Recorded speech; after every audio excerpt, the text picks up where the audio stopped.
Aujourd'hui, en France, selon les statistiques, il y a différentes études, enfin France Monde, on dit qu'entre 2,5 et 5% des adultes ont un TDAH. Donc déjà, c'est énorme.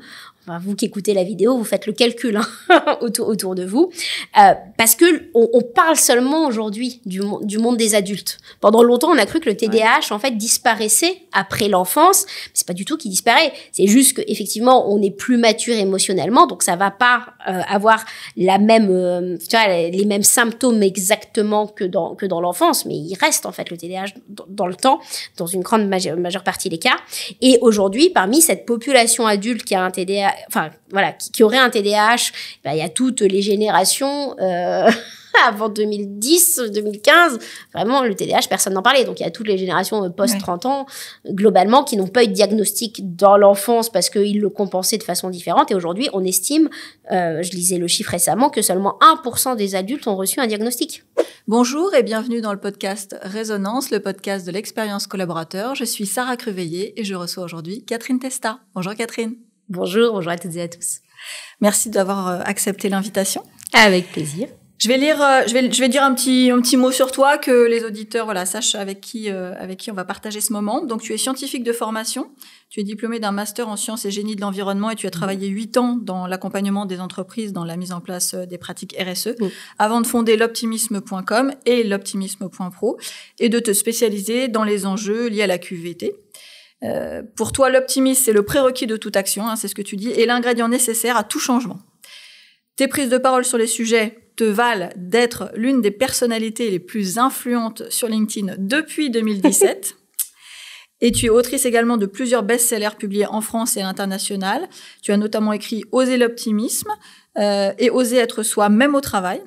Tes ouvrages les plus récents abordent le sujet de la santé mentale, notamment Aider, oser parler de santé mentale, qui vise à donner des clés pour aider un proche en difficulté psychique. Et notamment, dans ton dernier livre TDAH et alors, tu livres ton témoignage sur ton propre TDAH. On va, je pense, avoir l'occasion d'aborder ce sujet. Et tu donnes de nombreuses conférences sur tous ces sujets. Ouais, exactement. C'est bien toi. C'est résumé. Magnifique.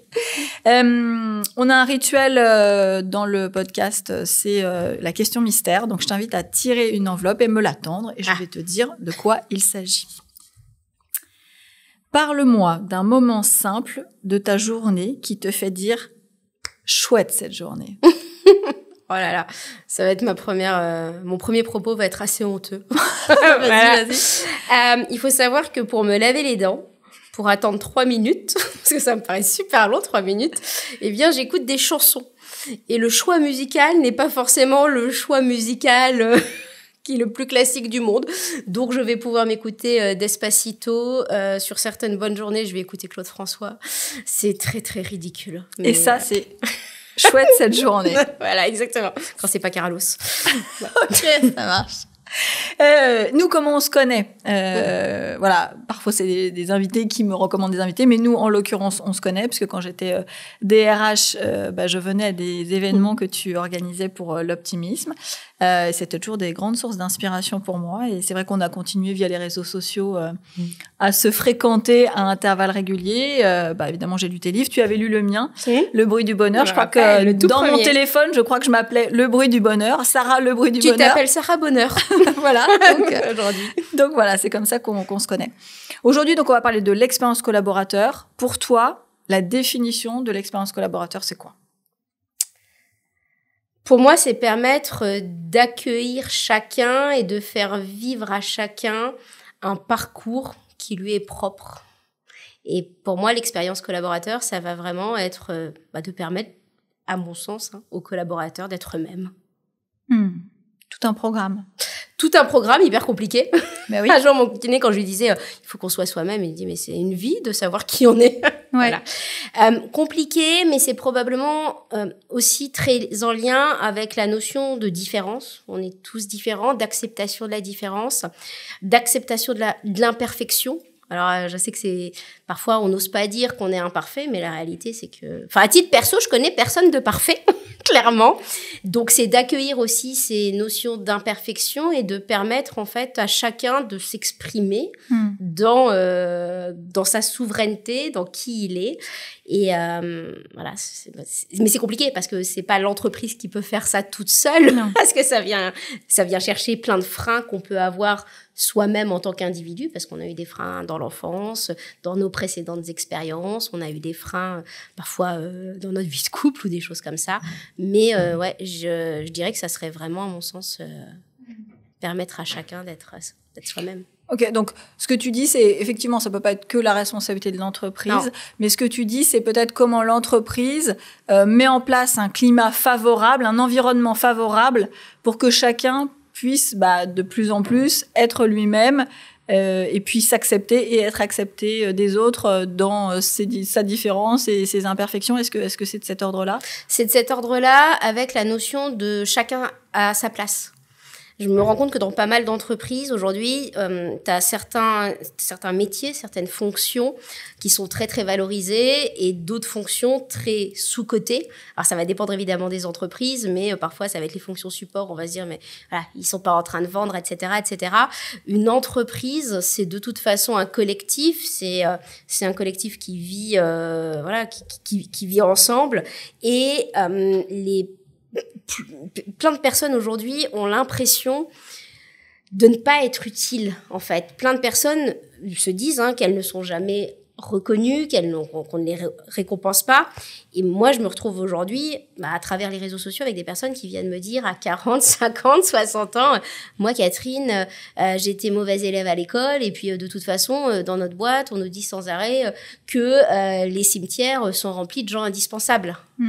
Tu vois, et c'est logique, le monde de l'entreprise, il doit permettre de sa propre survie si quelqu'un s'en va. Donc ça, c'est absolument logique. Mais effectivement, des DRH, des DIRCOM, des acheteurs, des vendeurs, il y en aura toujours d'autres. Mais qui on est dans notre singularité, il suffit de quitter une équipe pour que on manque, par exemple, à l'équipe. Et donc, c'est cette notion qui, pour moi, est fondamentale. Quand on parle d'expérience collaborateur, c'est la notion d'être soi, mais de savoir aussi qu'on est un individu au sein d'un collectif et que c'est important qu'on soit là, en fait. Parce que le système scolaire, parfois, nous a dit moi, j'étais pas bon en maths, alors une sorte de dépréciation permanente dans la vie. Et c'est pour ça que je trouve que c'est assez compliqué, en fait, quand on travaille sur l'expérience collaborateur, quand l'élément central, c'est, in fine, l'estime aussi que chaque collaborateur peut avoir de lui-même, eh bien, c'est hyper compliqué d'appréhender la dimension collective, justement, de la démarche quand ça passe du macro au micro, en fait, à l'individu.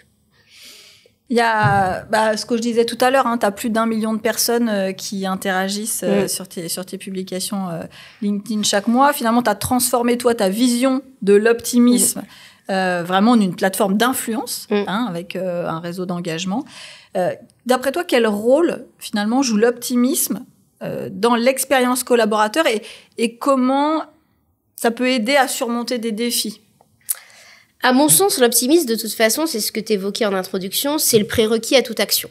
C'est-à-dire qu'on ait envie qu'on rentre sur un cours de tennis, on sait qu'on a une chance sur 2 de perdre le match, qu'on se marie en connaissant le nombre de divorces, qu'on mette en place un plan de transfo dans une entreprise. On fait toujours le pari de l'optimisme. C'est juste qu'en France, l'optimisme, il n'a pas forcément bonne presse. On a l'impression que l'optimisme, c'est voir la vie avec des lunettes roses, c'est le bienheureux naïf. Moi, j'ai presque envie de te dire, les plus grands optimistes, c'est ceux qui sont parfois le plus conscients des choses, en fait. J'ai travaillé dans le domaine du développement durable, et puis, en fait, voilà, ça, c'est mon expérience, mais chacun a une expérience, un savoir, une expertise. Si, à un moment donné, on se dit pas, on va essayer de transformer, on va essayer d'agir, eh bien, derrière, on va pas améliorer les choses, on va pas améliorer les systèmes existants. Et c'est très valable dans le monde du travail. De temps en temps, on a des plans de transfo qui sont obligatoires. En fait, parce que la société, elle avance, le digital avance, le monde avance, etc., etc. Et en fait, il y a 2 façons, en fait, d'emprunter le chemin de la transformation. Soit on se dit, on va essayer d'utiliser un chemin vertueux, optimiste, on va explorer, en fait, ou alors on y va sous la pure contrainte, avec en permanence la peur du changement, et ce qui est quelque chose d'assez naturel, la peur du changement. Mais je me dis que si personne n'est capable d'envisager des scénarios souhaitables, que tu vois, que ce soit dans la société avec un petit S ou dans la société avec un grand S, on n'ira pas vers quelque chose de plus souhaitable, en fait. Et donc, tous ceux qui arrogent parfois les optimistes d'être utopistes, d'être naïfs, mais heureusement qu'on a des utopistes, parce qu'on sera jamais capable que de créer la société qu'on est capable d'imaginer. Aujourd'hui, quand tu regardes les séries Black Mirror, on est tous capables d'imaginer le pire de l'IA, des robots, etc. Et en fait, l'exercice de l'optimisme est beaucoup plus in fine violent que l'exercice du pessimisme. On est tous capables d'imaginer le pire. En plus, on est un peu des mammifères. On est censé avoir nos éléments de survie, etc., etc. Et de fait, pour moi, l'optimisme, c'est un ingrédient dont on a besoin dans l'entreprise, en fait, pour qu'elle puisse avancer et dont on a besoin aussi à titre personnel. C'est une force motrice en soi. Et la problématique aujourd'hui, c'est que on l'a sous-cotée. Voilà, parce que on est plutôt en France et c'est quelque chose de très français. Je pense que toute personne qui a vécu à l'étranger se rend compte que c'est pas la même chose ailleurs. On a plutôt l'art de la critique. Je dis pas que ce soit pas bien en fait, sauf que t'as tout un tas de personnes qui ont besoin d'optimisme pour avancer. Alors, t'as forcément les pessimistes pour qui, moi, je préfère que quelqu'un qui fasse de la construction fasse des plans pessimistes quand il envisage son plan du pont. Mais en l'occurrence, l'optimisme, c'est quand même une force qui est généralement motrice pour beaucoup de monde et qu'aujourd'hui, on n'a pas du tout mis en avant sous forme de c'est ingénieux, etc., etc. Dans le développement durable, clairement, moi, je vois qu'il y a les deux.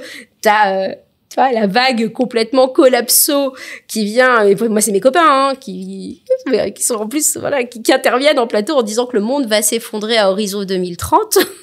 Et t'as ceux qui se disent bah oui, en fait le scénario, la perspective, elle est pas forcément souhaitable, sauf que on peut faire le pari d'essayer d'agir. C'est soit le changement que tu veux voir dans le monde, c'est potentiellement l'optimisme participe à ça. C'est ça. Il faut qu'on arrête de se défausser. Tu vois, souvent on se défausse en se disant, les autres n'agissent pas. Pourquoi est-ce que nous on agirait? Et j'entendais hier une fille sur les réseaux sociaux qui disait, c'est comme s'il y a quelqu'un dans une barque qui est en train de couler, s'il y a quelqu'un qui est en train de rajouter de l'eau pour faire couler la barque. C'est pas pour ça que tu te dis, non, lui, il rajoute de l'eau. Non, tu te dis que tu vas toi-même essayer d'enlever toute l'eau de la barque pour ne pas couler. Et je pense qu'en fait, c'est ça la notion de responsabilisation, parce qu'avec l'optimisme, pour moi, vient beaucoup de responsabilisation. Je veux dire, celui qui est pessimiste, qui se dit que le monde va s'effondrer, on lui demande quasi pas d'agir. De toute façon, il y a rien à faire. De toute façon, ça va mal se terminer. Exactement. Donc, ne faisons rien. Exactement. Dans ton parcours, je l'ai dit, t'as eu un parcours, t'as eu transition du développement durable et tu viens un peu de l'évoquer, à la fois vers le numérique, finalement vers l'optimisme et le bien-être. C'est quoi le lien que tu fais entre tous ces sujets et comment toi, finalement, cette transition, elle a influencé petit à petit ton approche à la fois du travail et de l'engagement au travail? Alors pour moi c'était parfaitement logique. Il faut savoir que je suis arrivée dans le domaine du développement durable, on parlait de développement durable à l'époque, par pur pragmatisme. Pour moi c'était juste logique en fait. Il fallait qu'on prenne une entreprise dans son environnement, avec ses collaborateurs, avec son économie, donc les sphères du développement durable, rationnel, c'était pas du tout écolo, pas du tout militant. T'as une formation scientifique, pas du tout engagée. Sciences et génie, sciences et génie de l'environnement, management des collectivités et des entreprises, tu vois, des trucs très solide. Et c'est vrai que au bout de quelques années à naviguer dans ces milieux, en l'occurrence, je me suis rendu compte que pourtant, à titre personnel, de nature plutôt optimiste, parce qu'évidemment, il y a de l'inné, il y a de l'acquis dans l'optimisme, je commençais à devenir vraiment pessimiste. Tu vois, limite arrogante. Les autres n'avaient pas compris, ils ne se rendaient pas compte et je perdais en fait une forme d'enthousiasme et je me rendais compte que ce qui me permettait de rester en fait confiante dans l'avenir, c'était toutes les personnes que je voyais dans mon périmètre qui étaient en train de s'engager. Donc je voyais des personnes dans les entreprises en train d'agir, parfois dans des entreprises vraiment où ils font pas grand-chose, mais je voyais des individus, tu vois, l'individu qui agissait, des gens dans des assos et puis globalement dans la société, quand je regardais la société, quand je revenais à de la rationalité, je me disais mais en fait mes voisins étaient plutôt sympathiques, tu vois, et alors que à ce moment-là j'avais vécu, je voyageais pas mal, notamment aux États-Unis, et je regardais du coup ce qui se passait en France de l'extérieur Et quand je regardais les médias classiques, traditionnels, eh bien, je voyais qu'on mettait beaucoup en avant de faits divers. En fait, tu vois, tout était très, très, très, très négatif. Et je me disais, mais en fait, on va avoir besoin d'enthousiasme, on va avoir besoin d'optimisme pour s'engager. Et si on fait passer l'engagement pour un truc pénible, contraignant, mais ça va pas le faire, parce que quand on s'engage dans une thématique, et pour le coup, c'était un peu malgré moi tout ça. Quand je m'étais engagée dans le développement durable, je m'étais même pas rendu compte que je m'engageais. Voilà, pour revenir à tout ça. Et bien, à un moment donné, je me suis dit, si on perd l'optimisme, en fait, à un moment donné, t'as deux choix. Hein. Soit tu te dis que tu vas revenir, personne n'agit, tu vas pas le faire. Soit tu te dis que tu vas planter des carottes et que tu vas vivre en totale autarcie. Et donc, en fait, c'est comme ça que je me suis dit, et j'avais envoyé d'ailleurs un mail au patron de l'ADEME en lui disant, il faut qu'on change l'influence sur le sujet de l'optimisme. La petite jeune, j'avais un peu de bouteille dans les pattes, j'avais un peu de bouteille, mais quand même, j'avais envoyé un mail en disant, il faut changer, en fait, il faut changer le centre de gravité de la norme. Il faut que l'influence, elle parle aussi de façon un peu enthousiaste de tout ça. J'ai jamais eu de réponse, hein, évidemment. L'ADEME, tu veux, parce que tout le monde ne connaît pas forcément. C'est l'agence de l'énergie et de la maîtrise l'agence de l'environnement et de la maîtrise de l'énergie. En fait, j'avais mon premier job, j'avais bossé à l'ADEME, en fait, au tout démarrage. Donc, c'est pour ça que je connaissais l'ADEME. Donc, j'avais envoyé un message en disant, il faut qu'on déplace, en fait, le regard, en fait, parce que plus on va mettre en avant des personnes qui agissent, plus d'autres personnes vont se dire qu'elles peuvent agir, en fait. Et donc, c'est comme ça que je suis arrivée au sujet de l'optimisme, où je me disais, je veux mettre en avant des initiatives positives dans la société. Puis, entre-temps, tu vois, j'avais lu les études, 80% d'actualités anxiogènes en moyenne dans les médias. Les actualités anxiogènes, on les partage plus que les actualités positives. Globalement, on a des biais cognitifs qui font qu'on va donner plus de pondération à une mauvaise nouvelle qu'à une bonne nouvelle ou à une nouvelle neutre. Notre esprit va être attiré par les mauvaises nouvelles, parce qu'on est censé, on est des mammifères, donc on est censé connaître les dangers potentiels. Donc, tu vois, tout ça, je me disais, en fait, le média classique n'est pas fait pour nous donner envie d'agir. En fait, quand tu regardes tout ça, et en plus, plus t'es stressé, plus tu consommes d'actualité, plus t'es stressé. Enfin bon, bref, c'est des cercles vicieux, et je me suis dit, il faut casser ça. Parce qu'il y a plein de gens, il y a plein de gens qui agissent. Donc, c'est comme ça que je suis arrivée sur la thématique de l'optimisme de façon assez ingénue. Hein. Aujourd'hui, tout le monde en parle, mais à l'époque, j'osais à peine le dire dans mon entourage. Je pensais que tout le monde allait me dire que j'avais déboîté, que je me faisais ma crise de la trentaine, etc., etc.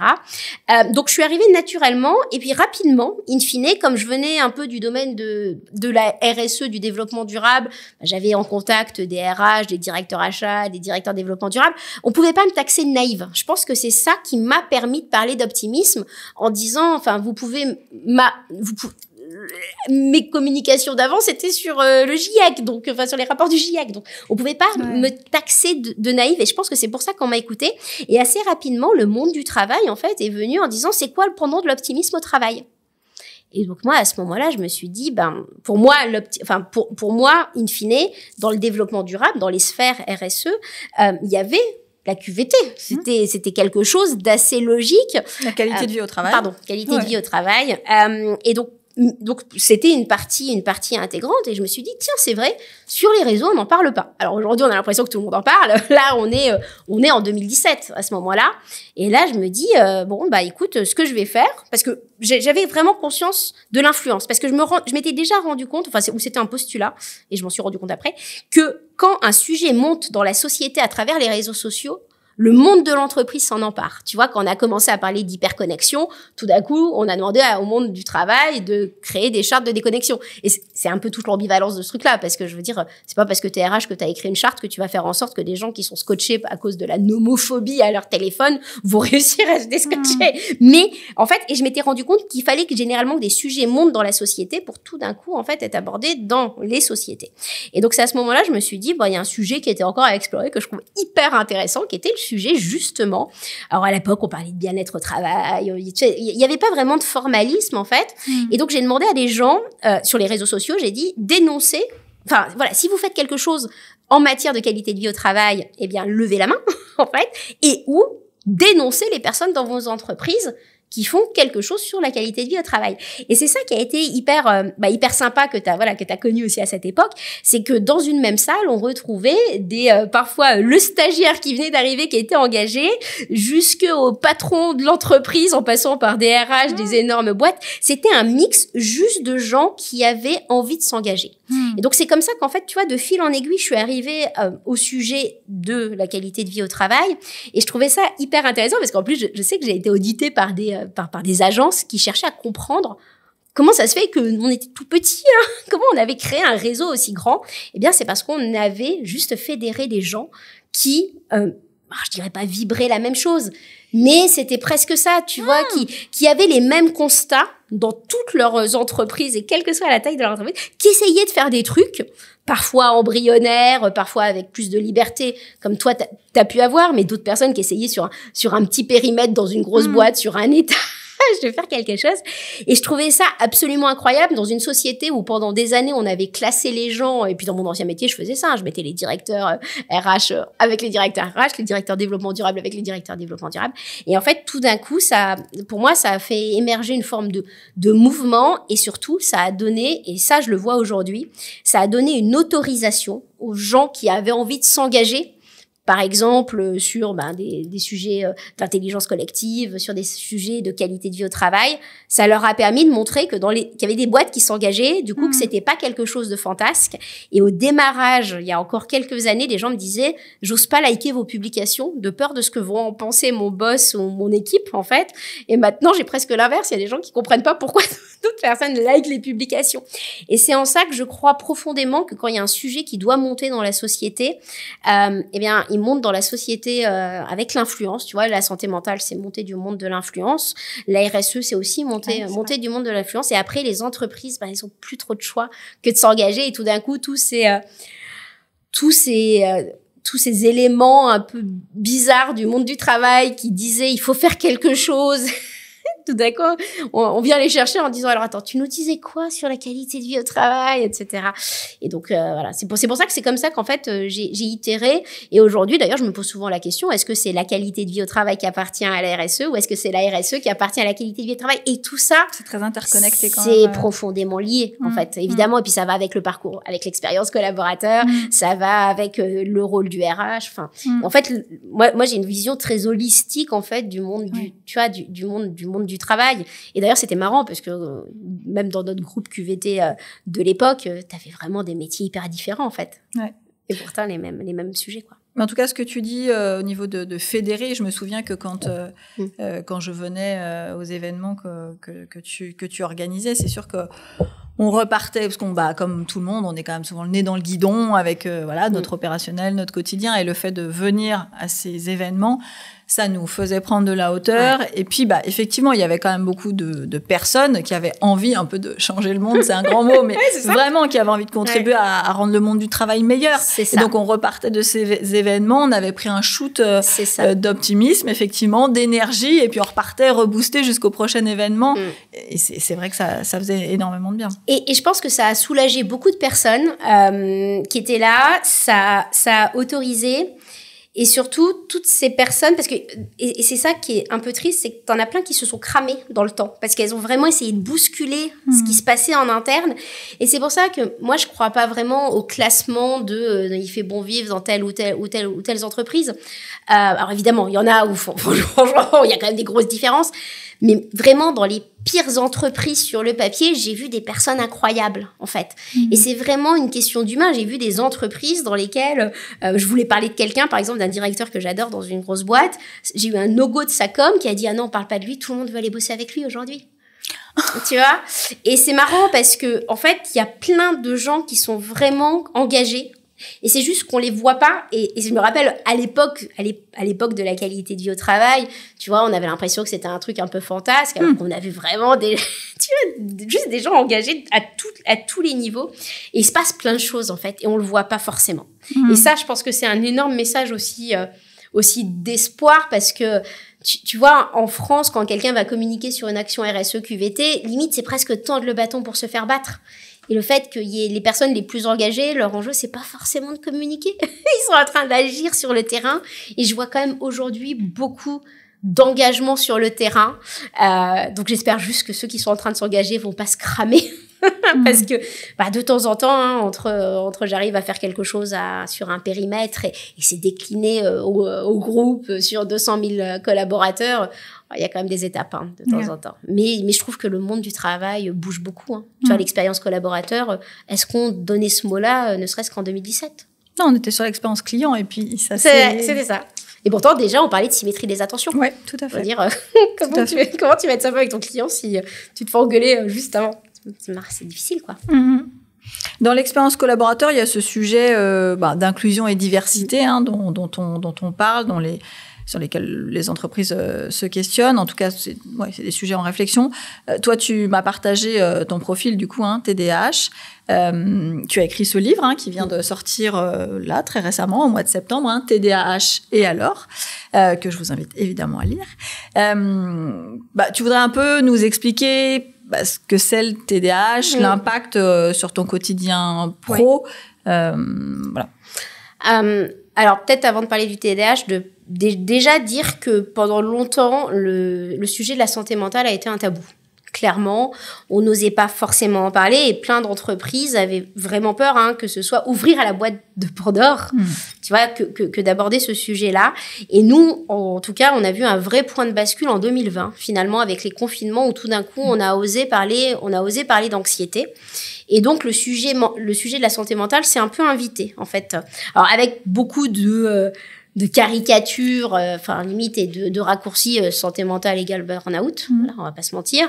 Mais, il y a quand même eu un pas qui a été fait et le sujet de la santé mentale étant grandissant et nous, on a beaucoup travaillé sur des publications, justement, sur le sujet de la santé mentale sur les réseaux.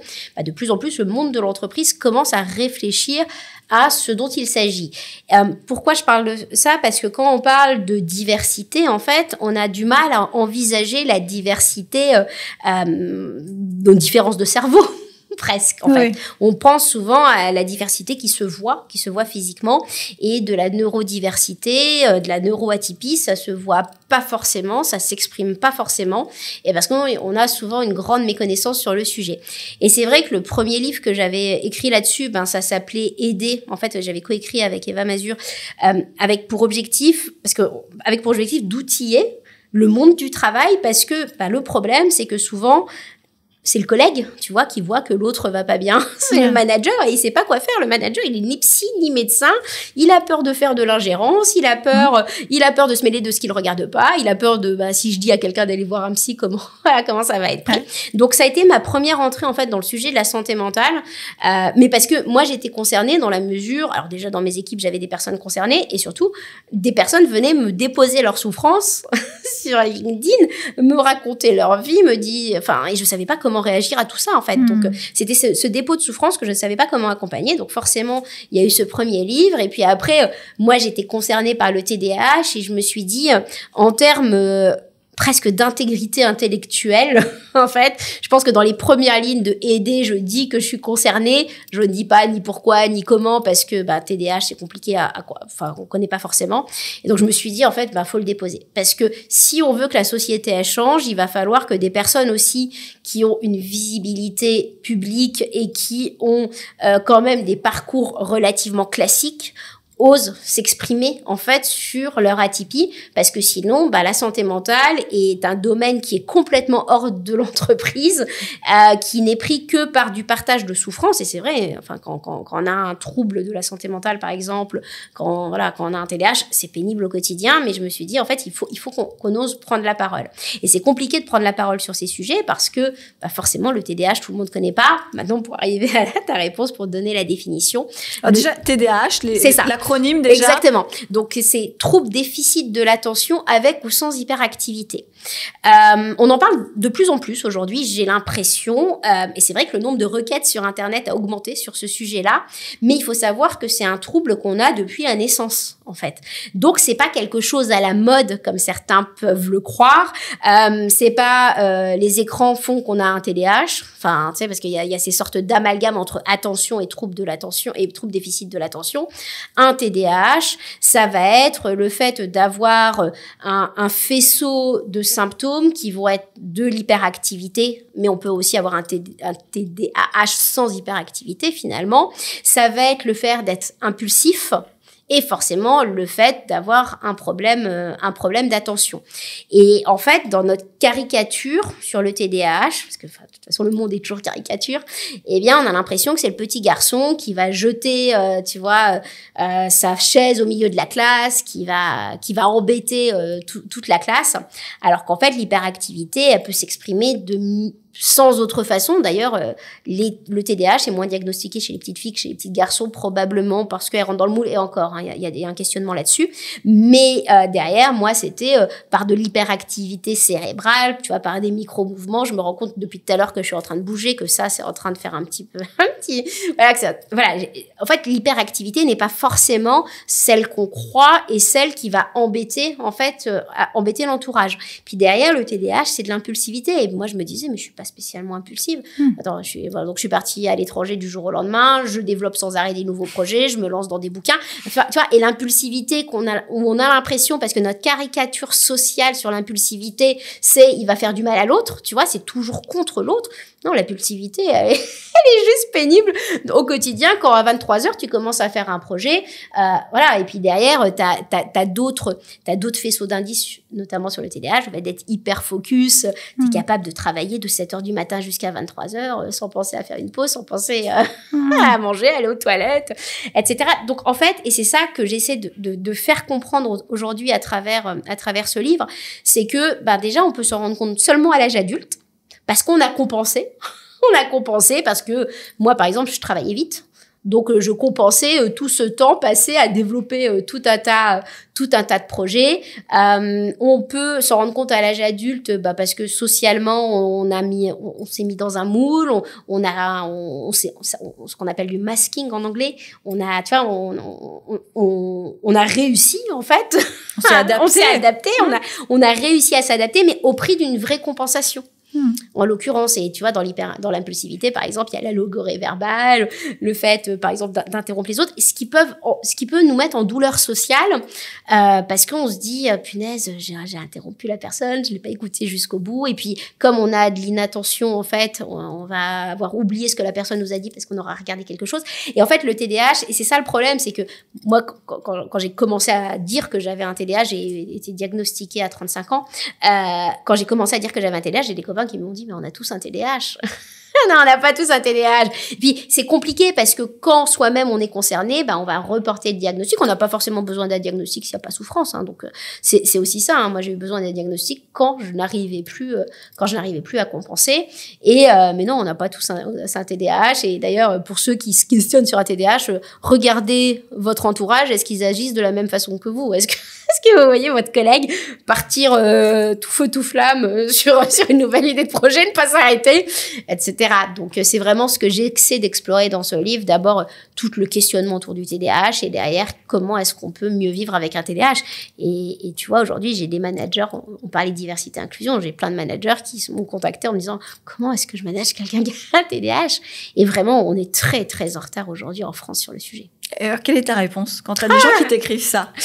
Alors déjà, l'échange avec la personne concernée, je pense que déjà c'est le prérequis, parce que nous, en fait, quand on est concerné par un TDAH, on se connaît bien. En fait, normalement, il y a une première, la première étape, c'est de comprendre en fait son trouble, où est-ce qu'il vient, ou à quel moment il va y avoir de l'ingérence dans notre quotidien. En fait, à mon sens, il y a plusieurs choses possibles. Toujours laisser des consignes écrites. Parce que on a pu se déconcentrer, laisser une sorte de flexibilité dans le cadre. C'est bizarre à dire, mais quand on a un TDAH, parfois on va s'optimiser de façon différente. Donc, c'est important. Beaucoup de TDAH aussi ont des problèmes, par exemple, de sommeil. Donc, si tu dis à des personnes d'arriver tous les matins à 9h, peut-être que ça va être une grosse douleur pour cette personne, alors que si tu lui permets d'arriver, par exemple, jusqu'à 10h, derrière, elle pourra mieux s'optimiser. Et j'ai fait partie de beaucoup de groupes de parole sur le TDAH en France et à l'international. Et donc, il y a quelque chose qui revient beaucoup, comme on est nombreux, et c'est pas tout le monde, et c'est ça le problème du TDAH. C'est qu'on va l'avoir parfois compenser de façon différente. Il y a des gens, autour de moi, il y a des personnes qui ont mis tout un tas d'outils. Le digital régule leur vie. Par exemple, il y en a d'autres comme moi. Alors, le temps, c'est un concept abstrait, tu vois, m'intéresse pas. Et donc, j'ai tendance à toujours faire les choses au dernier moment parce que je sais que je suis capable de bosser vite. Sauf que tu mets toute ton équipe en stress. Ouais. Parce que toi, tu sais que tu vas le faire. Et donc, par exemple, dans les groupes de TDAH qui se partagent beaucoup, c'est de demander aux autres de te faire des points réguliers et surtout de donner des vrais deadlines. Moi, j'ai une nana dans un groupe de parole à un moment donné qui disait moi, je demande à ma boss de me demander des points réguliers, sinon je suis sûre que je vais le faire au dernier moment, en fait. Donc, c'est aussi cette notion d'écoute, en fait, d'échange qu'on va pouvoir avoir avec la personne, parce que c'est comme ça qu'on va définir, qu'on va codéfinir des besoins, parce que derrière, alors déjà, il y a une différence, est-ce qu'il y a une RQTH, donc une reconnaissance, en fait, du handicap ou pas. Plein de gens, en fait, ont un TDAH qui vont jamais faire reconnaître comme un handicap, parce qu'ils ne le considèrent pas comme tel. Mais derrière, quand on a une reconnaissance comme un handicap, par exemple, on peut aller demander un financement sur des casques. Tu vois, moi, je me balade en permanence. Je crois que je l'avais à la main en arrivant du coup dans tes bureaux, avec un casque anti-bruit. Ça va être pour l'hyperactivité des tapis de marche. Voilà. En fait, il va y avoir plein d'outils qui sont disponibles, mais il faut qu'il y ait un échange. Et tout le problème, je pense, c'est quand on est manager, tu sais, quand on a un faisceau d'A10 et puis on est en se disant, je pense que c'est ça qu'il a lui ou elle, eh bien, c'est parfois, on n'a pas les bons mots en disant, attends, est-ce que tu n'aurais pas un TDAH? Tu peux vexer la personne, en fait. Ouais. Et je me pose la question parce que tu dis, bon, la plupart du temps, on se connaît, mais je pense qu'il y a quand même pas mal de gens qui potentiellement ont un TDAH, mais ne le savent pas, se sentent juste différents, malheureux, différents parce que peut-être inadaptés à l'entreprise, enfin peu importe, mais ça c'est ok pour des gens qui. Exactement. Mais comment ça se passe, tu vois, pour des gens Alors c'est très très juste, et c'est vrai que j'ai pas précisé. Là, c'est la personne qui sait qu'elle a un TDAH. Aujourd'hui, en France, selon les statistiques, il y a différentes études, enfin France Monde, on dit qu'entre 2,5 et 5% des adultes ont un TDAH. Donc déjà, c'est énorme. Enfin, vous qui écoutez la vidéo, vous faites le calcul autour de vous, parce que on parle seulement aujourd'hui du monde des adultes. Pendant longtemps, on a cru que le TDAH en fait disparaissait après l'enfance, mais c'est pas du tout qu'il disparaît. C'est juste que effectivement, on est plus mature émotionnellement, donc ça va pas avoir la même, tu vois, les mêmes symptômes exactement que dans l'enfance, mais il reste en fait le TDAH dans le temps, dans une grande majeure partie des cas. Et aujourd'hui, parmi cette population adulte qui a un TDAH, enfin voilà, qui aurait un TDAH, il y a toutes les générations avant 2010, 2015, vraiment le TDAH, personne n'en parlait. Donc il y a toutes les générations post 30 ans globalement qui n'ont pas eu de diagnostic dans l'enfance parce qu'ils le compensaient de façon différente. Et aujourd'hui, on estime, je lisais le chiffre récemment, que seulement 1% des adultes ont reçu un diagnostic. Des adultes concernés par le TDAH ont reçu un diagnostic. Donc, globalement, t'en as 99% qui n'ont pas de diagnostic. Et c'est important aussi de le préciser parce que, en fait, alors déjà, il y a un coût d'accès au diagnostic. C'est compliqué. Si tu veux passer dans le public, voilà, ou en libéral. Compliqué, tu veux dire par le quoi? Par le coût, par le délai, par les psys formés. Voilà. Donc, c'est compliqué parfois d'avoir un diagnostic. Et en plus, quand tu as un trouble, généralement, une des caractéristiques, c'est de reporter, c'est de procrastiner. Donc, forcément, tu vas reporter aussi le fait d'aller consulter parce que tu vas te poser toute cette question de ce qu'on appelle l'effet Barnum. Voilà, par exemple, là, je t'ai donné des symptômes. Et dans les symptômes, toi, quand tu es concerné, tu dis, mais tout le monde a ça. C'est comme l'horoscope. Comme l'horoscope. Parce que tu te dis, attends, enfin, on est tous inattentifs aujourd'hui. Et puis, généralement, t'as quand même aussi des copains qui te ressemblent, voilà, à partir d'un certain âge. Et donc, tu te dis, mais non, enfin, et puis, il faut attendre d'avoir généralement souffrance, en fait, pour vraiment aller consulter en se disant, allez, je prends le taureau par les cornes, je vais consulter. Et donc, en fait, c'est ça aussi, toute la complexité et des sujets qui sont liés à la santé mentale et notamment au TDAH, c'est que t'as plein de gens qui ne savent pas, en fait, qui se disent que les autres ont aussi ça, avec une vraie culpabilité, une vraie frustration, parce que moi, à un moment donné, je me disais, punaise, mais tout le temps, de temps en temps, j'ai des journées on et de temps en temps, j'ai des journées off, mais vraiment, off, rien, tu ne sors rien de moi, quoi. Je zone, et le simple fait d'aller de ma chambre à ma cuisine, ça me paraît être un truc incroyable. Alors que le lendemain, je suis capable de bosser comme une dératée, en fait. Et donc, tu vois, tu culpabilises de ces façons d'être. Et toute la problématique, c'est que, aujourd'hui, beaucoup de gens ne savent pas qu'ils sont concernés. Tu as peur d'aller voir un psy parce qu'en France, aller voir un psy, c'est encore hyper connoté. Moi, je viens de la culture, je viens pas de la culture US, mais j'ai vécu aux US. Et là-bas, honnêtement, on est dans la caricature à Los Angeles, voir un psy, voir un thérapeute. C'est chic. C'est chic. Non, c'est chic, ça montre que tu as réussi, ça montre, que tu as du pognon. Aussi. Que tu prends soin de toi. Que tu prends soin de toi, etc., etc. Donc, en fait, et c'est aussi, faut détabouiser le fait d'aller voir des psys, et bien se rendre compte qu'un psy aussi est un humain. Moi, au démarrage, les psys, je les mettais un peu sur un piédestal. Aujourd'hui, je suis entourée de copains psy, tu vois. Et puis, de se dire, c'est la bonne relation thérapeutique, et c'est possible, même quand on a été, et c'est ça aussi, peut-être que je vais faire passer comme message, c'est que c'est possible que même quand on a déjà eu qu'on a déjà suivi un parcours psy, qu'on n'ait pas identifié en fait le TDAH, parce qu'on a identifié par exemple ce qu'on appelle les comorbidités, ce mot il est affreux, mais tu vois, par exemple de la dépression, de l'anxiété, etc., parce que la personne ne connaissait pas le TDAH. Donc c'est toute la complexité, parce que ce sujet, je pense qu'il va arriver dans le monde du travail. Il y est déjà, concrètement. Vu les pourcentages que tu as donnés, il y est déjà. Mais il va arriver, à mon avis, de plus en plus sur les enjeux de neurodiversité, parce que parler de santé mentale, c'est horrible ce que je vais dire, mais c'est encore plus facile de parler d'un TDAH que de parler d'un trouble bipolaire ou, tu vois, de schizophrénie. C'est entre guillemets plus rationnel, dans le sens où il y a des éléments un peu factuels qu'on peut identifier, mais encore que c'est vrai sur les autres. Mais je pense que le TDAH, on en parlera de plus en plus, parce que en plus, comme il y a des symptômes qui correspondent aussi au plus grand nombre, même s'ils varient en intensité, en durée, en temps, etc. Ça vient aussi chercher. Ça permet d'aider chaque collaborateur, parce que tout le monde a un problème d'attention aussi. On est dans une ère où ce qui a de la valeur, c'est l'attention des gens, donc forcément.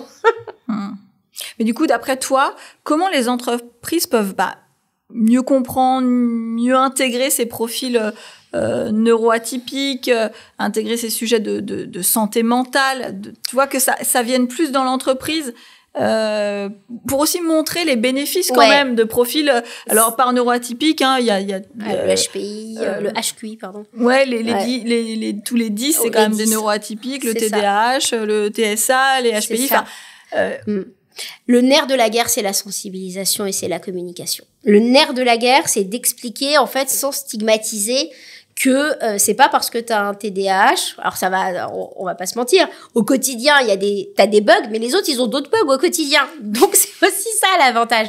Mais ça te fait des super profils, par exemple en matière d'innovation, parce que quand t'es hyper focus, t'es capable de dérouler des plans, tu pars de la feuille blanche sans problème, ça te fait des gens qui sont hyper calmes dans l'urgence, comme nous on comprend pas, comme on est nombreux à pas vraiment comprendre le temps, alors mais nous dans l'urgence on est les plus calmes, parce que généralement on a l'habitude.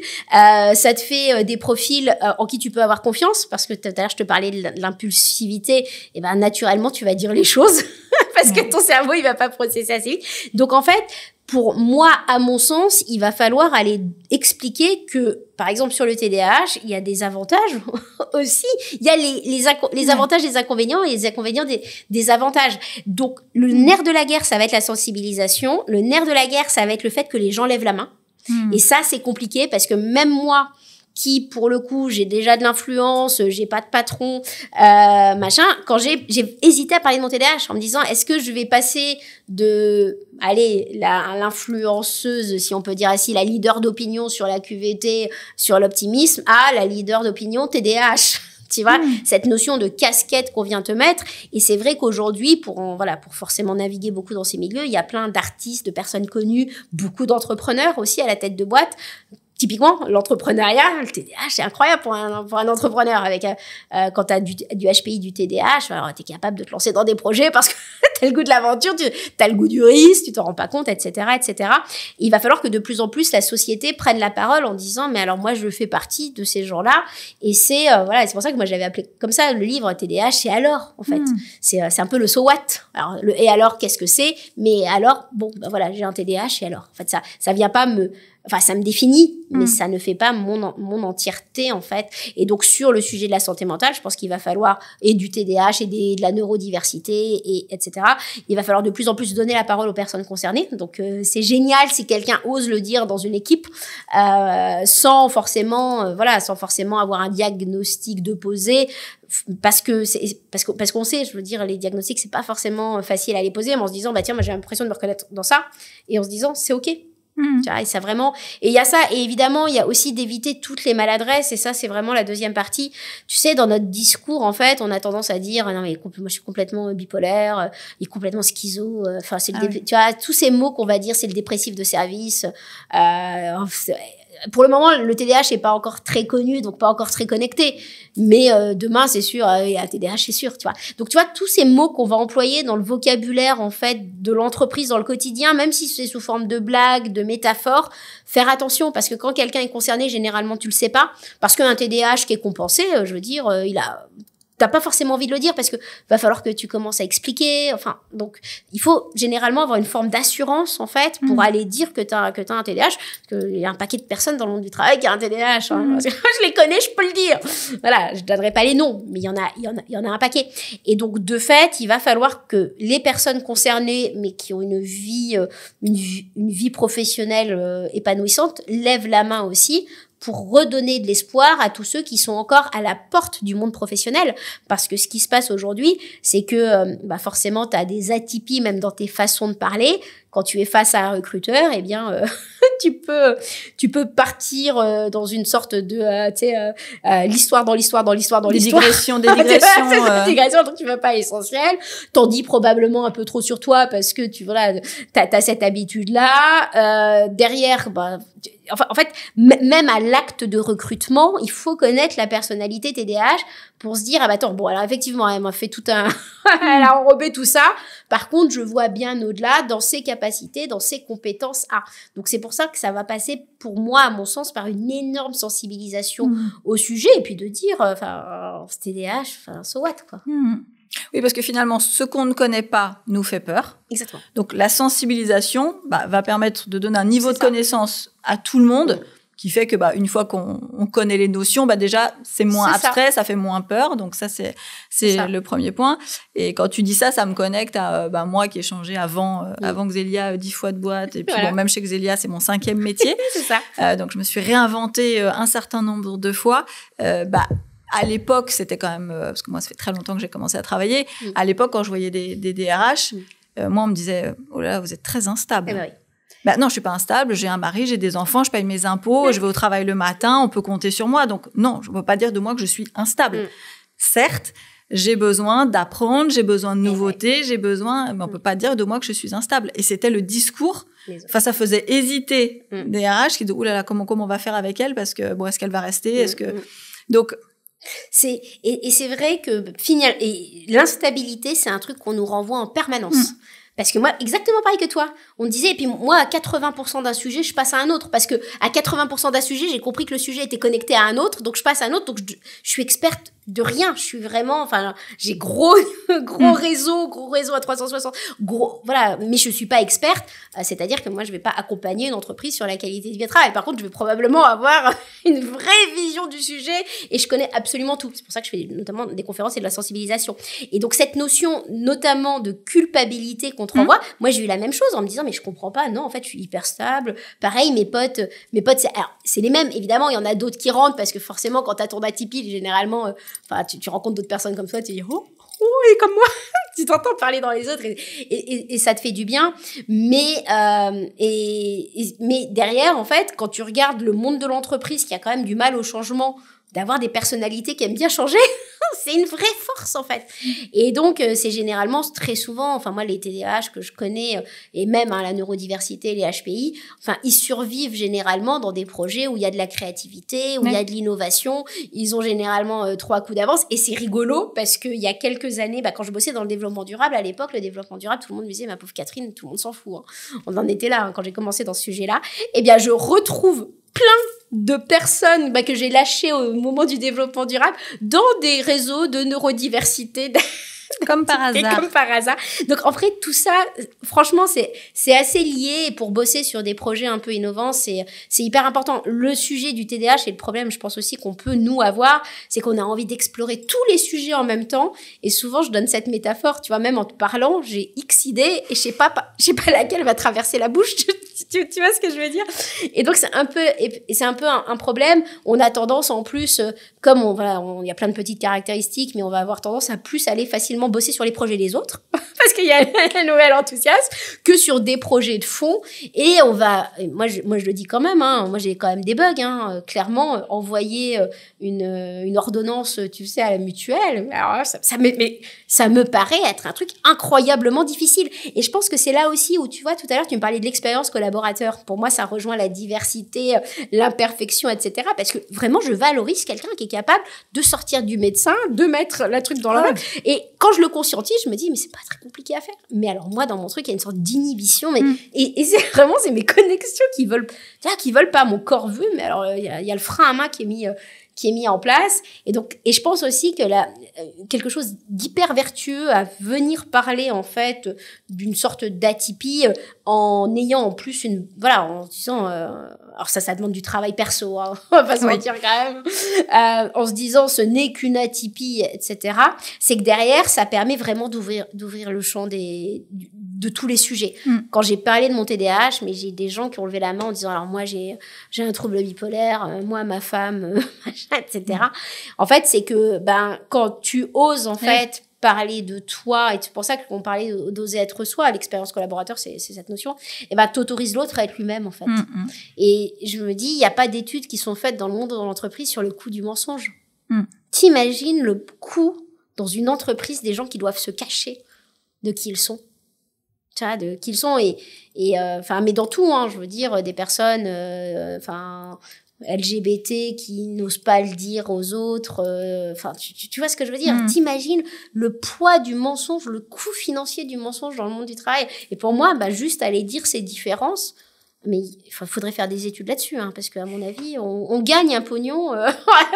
S'il faut aller parler au DAF, à mon avis, tu gagnes vraiment, tu fais, à mon avis, les coûts sont énormes, en fait.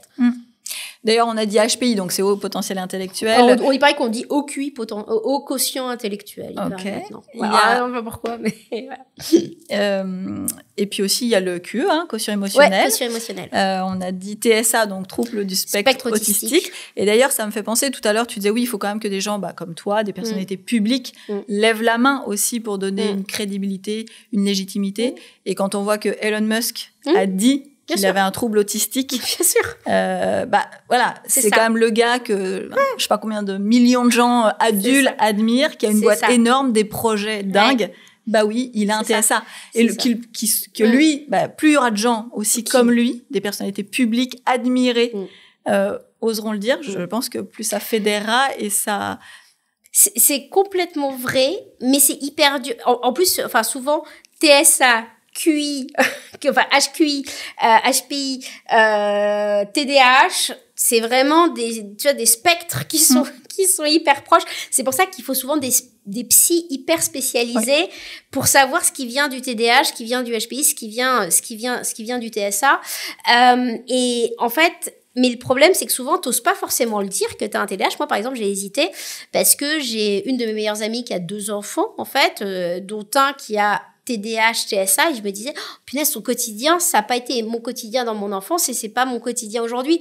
Et souvent, quand tu as réussi, tu te dis que c'est moins pire que pour les autres. Et en fait, et donc tout ça, c'est des serpents qui se mordent la queue. Et puis tu te dis, mais moi, je n'ai qu'une expérience à apporter. Tu vois, ce n'est qu'un témoignage avec des messages centraux en disant, enfin, faites-vous aider. Je veux dire, s'il y a souffrance, faut y aller. Tu vois. Et mais c'est hyper difficile en fait de prendre la parole. Et si c'est déjà difficile pour parce que Elon Musk, il a pas dû découvrir la semaine dernière qu'il avait. Je ne pense pas. Tu vois qu'il avait un TSA. Moi, j'ai pas découvert la semaine dernière que j'avais un TDAH. En fait, ça te demande de processer quand même. T'es à l'extérieur de l'entreprise. Donc, quand t'es à l'intérieur de l'entreprise, c'est un petit peu plus compliqué. Et du coup, et le sujet, ça va être toujours la connotation du mot. Tu vois, on est dans une société aujourd'hui en France où on fait pas mal de périphrases. Tu vois, faut plus dire gros, faut dire enrobé, enfin, ou à des formes, machin. Et du coup, t'as plein de gens qui s'arrêtent sur les mots, en fait. C'est quoi le mot? Mais en fait, le problème n'est pas le mot en soi, c'est la connotation du mot. Je veux dire, si tu disais de la même façon gros, mince, grand, petit, et plus on va oser, en fait, poser les mots en disant, alors attendez, moi j'ai un TDAH, ouais, point. Eh bien, plus le mot rentrera, en fait, dans une forme de norme, quelque part. Dans une forme de norme et dans une forme de véhicule collectif bien plus léger que quand on en parle que de façon d'hyper négative. Et c'est ça le problème du TDAH, c'est que forcément on en parle souvent et c'est logique pour quand il y a grande souffrance dans l'enfance notamment, mais c'est pas que ça en fait le TDAH. C'est souffrance quelque part, mais c'est pas que. Si tu pouvais changer instantanément une chose du monde professionnel aujourd'hui, qu'est-ce que ce serait? La simplicité. Je pense que j'essaierai de remettre de la simplicité dans le monde pro. Tu vois, le fait de parler des choses simplement, en fait. Je pense que c'est ça que je changerais. Parce que, alors, il y a des choses que j'aimerais bien changer de façon utopique, hein. On est dans une société linéaire, alors que pour moi, l'humain, il est cyclique. Tu vois, dans mon imaginaire, dans mon fantasme du monde de l'entreprise, je permettrais aux gens, je pense qu'il y a quelques entreprises, je vais pas les citer parce que je suis pas sûre qu'ils le fassent encore, tu sais, qui permettent aux gens de prendre des vacances de façon illimitée quand ils ont besoin de faire une pause. Donc ça, dans mon utopie, je me dis ça serait hyper bien que le monde du travail permette aux gens de faire une pause quand ils ont besoin de faire une sorte de reset. Parce que derrière, quand tu fais une pause aujourd'hui en France, t'es souvent vu comme mais alors, pourquoi la pause a été trop longue, mais pourquoi vous avez fait une pause, une coupure, alors que la pause elle est hyper vertueuse parce que quand tu te connais mieux, généralement, tu connais mieux aussi en termes d'expérience collaborateur, on peut redéfinir l'expérience collaborateur par la bonne connaissance chacun de soi-même. Déjà, t'interagis mieux quand tu comprends que l'autre, il est pas câblé de la même façon. Donc donc il y a cette notion je pense que alors il y a plusieurs points. Déjà, le premier, c'est que je permettrai aux gens de faire des pauses pour de connaissance de soi-même, tu vois, pour aller s'explorer. Parce que typiquement, hein, quand on a un TDAH, honnêtement, moi j'ai quasi pendant 2 ans vraiment géré ce sujet-là. Donc donc c'est compliqué à faire aussi parfois en parallèle. Donc je permettrai aux gens de faire une pause. Je pense que je réaccompagnerai chacun dans le monde du travail à une meilleure connaissance de soi, parce que tu en parlais tout à l'heure, ce qui fait que souvent on est dans le rejet de quelqu'un, c'est qu'on a de la peur. Si on a de la peur, c'est parce qu'on connaît pas ou parce qu'on se connaît pas, qu'on sait pas gérer, qu'on sait pas gérer. Donc je pense que dans le monde du travail, j'essaierai de réaccompagner chacun individuellement. Et je pense que la troisième chose, c'est ce que je te disais, je reviendrai à de la simplicité. Il faudrait que la baseline de toutes les entreprises, c'est Sarah imparfaite, Catherine imparfaite. Et Clément imparfait, et c'est OK. Ouais, exactement. On est tous imparfaits et du coup, remettons un peu de simplicité dans le décor, en fait. Parce que je trouve qu'il y a beaucoup de masques, en fait. Moi, en tant que coach, j'accompagne individuellement en entreprise. Et je vois bien à quel point les gens, ça les fait progresser personnellement, professionnellement, parce que mieux se connaître, mieux comprendre leur comportement, leurs réactions. En fait, c'est un peu l'épiphanie, quoi. Ils disent, donc c'est ça. C'est ça. Et en fait, ça change tout dans ton appréhension ensuite des situations que tu rencontres. Se faire coacher, hein. Je pense que c'est et puis c'est important parce que tu vois, moi la première, hein, j'avais un a priori sur les coachs, en fait. Mais vraiment, mais je le dis pour tous ceux qui ont un a priori en fait, et pourtant j'étais entourée de plein de coachs, en fait, mais j'étais entourée de plein de psychologues, psychiatres, etc. Et j'avais du mal à faire un peu, tu vois, la différence entre les uns et les autres. Quand ça a pas été, je me suis fait coacher pour arriver à une conclusion au bout de 8 séances qui était en quoi mon besoin personnel est moins important que le besoin de mes équipes. Parce que moi, je m'étais rendu compte, justement, avec le TDAH notamment, que j'avais plus envie forcément de manager, j'avais pas envie de faire de l'hypercroissance, j'avais envie de revenir quelque chose de plus de l'écologie de moi-même, etc., etc. coaching de 8 séances. Alors, il s'est passé plein d'autres choses, tu vois. Mais cette phrase, en fait, c'était une sorte de révélation, quoi. Et j'y serais pas arrivée toute seule, par exemple. Donc, je recommande à toutes les personnes. Mais voilà. Après, faut avoir le bon coach. Voilà, c'est ça. Après. Mais c'est la même chose avec les psys, hein. Faut avoir le bon psy, faut avoir, Merci d'apporter de l'eau à mon moulin. On arrive à la fin du podcast. Qui aimerais-tu entendre dans un futur épisode de Résonance? Elon Musk, maintenant que tu l'as cité. Écoute. Non, qui j'aimerais bien entendre? Alors moi, j'adore Adrien Chignard. J'adore Gérald Carsanti. Alors, tu peux nous dire un peu juste qui font qu'on les situe. Et puis, je cherche une femme, du coup, en me disant, je vais essayer d'équilibrer. Alors, Adrien Chignard, il est psychologue du travail. Hyper marrant, factuel, met les pieds dans le plat. Franchement, j'adore.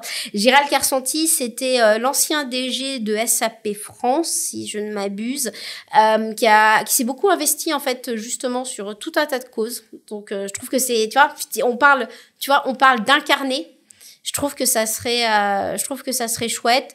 Et peut-être pour santé mentale, Noémie Guérin, du coup, qui vient d'écrire aussi un livre sur oser parler de santé mentale au travail. Je crois que c'est...